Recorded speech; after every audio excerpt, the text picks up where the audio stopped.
यार चलो रेज्यूमे लिख लिया, ठीक है, मतलब ग्रेजुएशन कर ली, रेज्यूमे लिख लिया, इंटरव्यू के लिए चले गए. What is the best way to have that negotiation, salary negotiation? वो एक बहुत बड़ा टास्क है हर इंसान के लिए, and everybody should know how to negotiate The salary. the salary. Yeah. So what do you suggest is the best way to negotiate?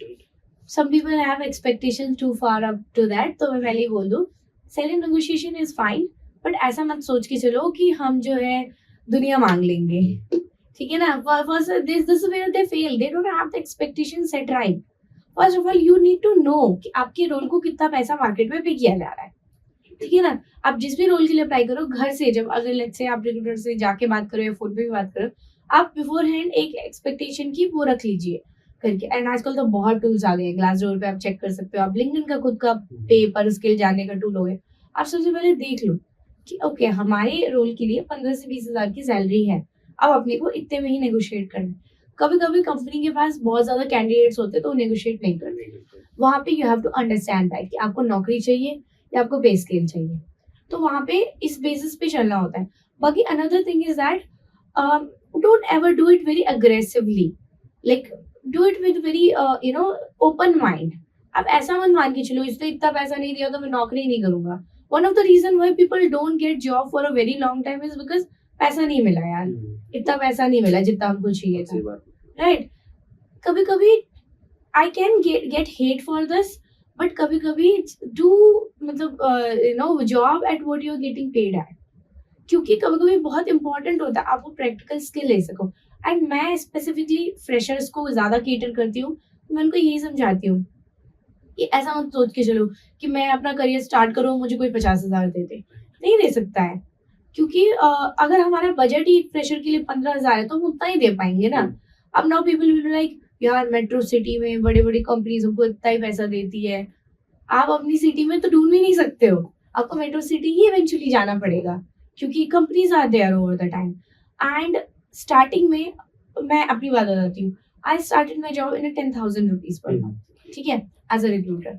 ले ली थी मैंने नौकरी, ज्यादा मैंने उनके साथ बहस नहीं किया. एक बार उनको मैंने बस बोला कि आप मुझे 12,000 दे दो, तो उन्होंने बोला कि नहीं हमारा यही हुआ. हमने 10,000 में ले लिया और फिर जाके एक छोटे से पीजी में पुटअप किया और 1 ईयर जॉब किया, क्योंकि मेरे लिए वो एक्सपीरियंस जरूरी था. मेरे पास नहीं था वो एक्सपीरियंस.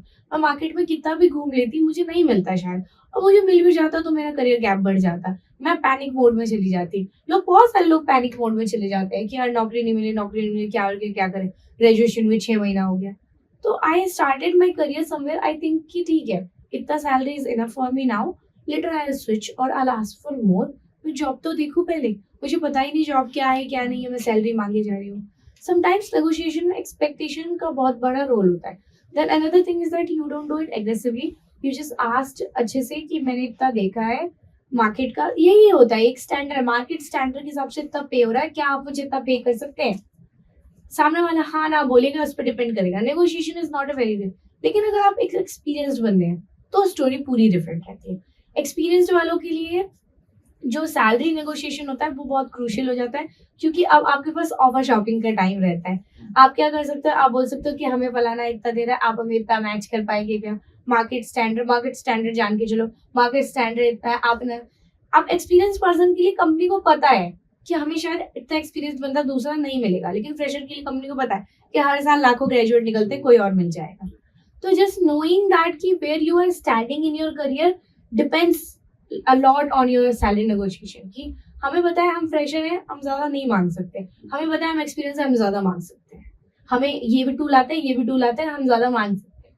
तो just salary negotiation comes with in, आपको पता है, आपको आपका वर्थ पता होना चाहिए. बेसिकली आपको सबसे पहले जो इंडस्ट्री नॉर्म पता होना चाहिए, इंडस्ट्री नॉर्म्स पता होना चाहिए और आपको आपका वर्थ पता होना चाहिए. लेट्स से एक टूल है, a lot of people don't know that tool and you know that tool and you can actually play on that tool कि नहीं आपको पता है कि इनको दूसरा बंदा नहीं मिल रहा है इस टूल पे, तो आप बोल सकते हो कि यार इतना तो मैं भूखूं.